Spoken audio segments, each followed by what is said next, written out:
2026 সালের শুরু থেকেই মধ্যপ্রাচ্যের আকাশ এক গভীর অনিশ্চয়তায় ঢাকা।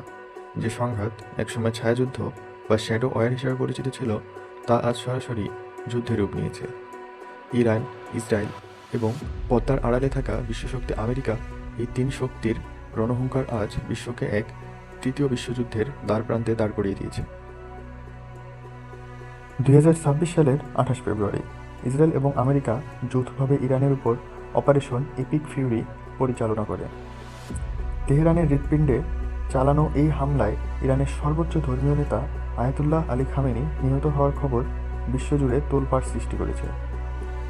এর প্রতিক্রিয়ায় ইরান সরাসরি ইসরায়েলের তেল আবিব এবং মধ্যপ্রাচ্যে অবস্থিত মার্কিন সামরিক ঘাঁটি লক্ষ্য করে শত শত ব্যালিস্টিক মিসাইল ছুড়েছে। জর্ডান, সংযুক্ত আরব আমিরাত এবং সৌদি আরবের আকাশসীমা ব্যবহার করে এই হামলা পুরো অঞ্চলের নিরাপত্তা মানচিত্র বদলে দিয়েছে। ইসরায়েলের দাবি, এটি তাদের অস্তিত্ব রক্ষার লড়াই। ইরান যখন পারমাণবিক অস্ত্র অর্জনের দোরগোড়ায়, তখন ইসরায়েল বসে থাকতে পারে না। তাদের এয়ার ডিফেন্স সিস্টেম আয়রন ডোম এবং অ্যারো একের পর এক ইরানি মিসাইল প্রতিহত করছে ঠিকই, কিন্তু কতক্ষণ? ইসরায়েল স্পষ্ট জানিয়ে দিয়েছে, ইরানের শাসন ব্যবস্থা উপড়ে না ফেলা পর্যন্ত তারা থামবে না।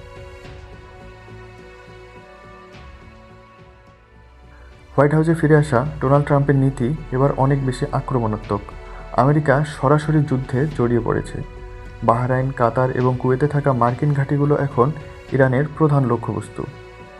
আমেরিকা বলছে, তারা মধ্যপ্রাচ্যে তাদের মিত্রদের রক্ষা করতে এবং ইরানি সন্ত্রাসবাদ রুখতে বদ্ধপরিকর। কিন্তু নিজ দেশেও ট্রাম্প প্রশাসন তীব্র সমালোচনার মুখে, কেননা কংগ্রেসের অনুমতি ছাড়াই এই যুদ্ধ শুরু হয়েছে।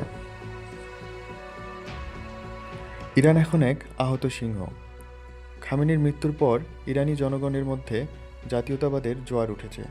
তারা একে দেখছে তাদের সার্বভৌমত্বের ওপর চরম এক আঘাত হিসাবে।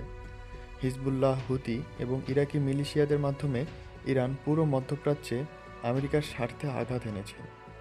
তাদের বার্তা পরিষ্কার, যদি আমরা ধ্বংস হই তবে পুরো অঞ্চলে তেল সরবরাহ এবং শান্তিও ধ্বংস হবে।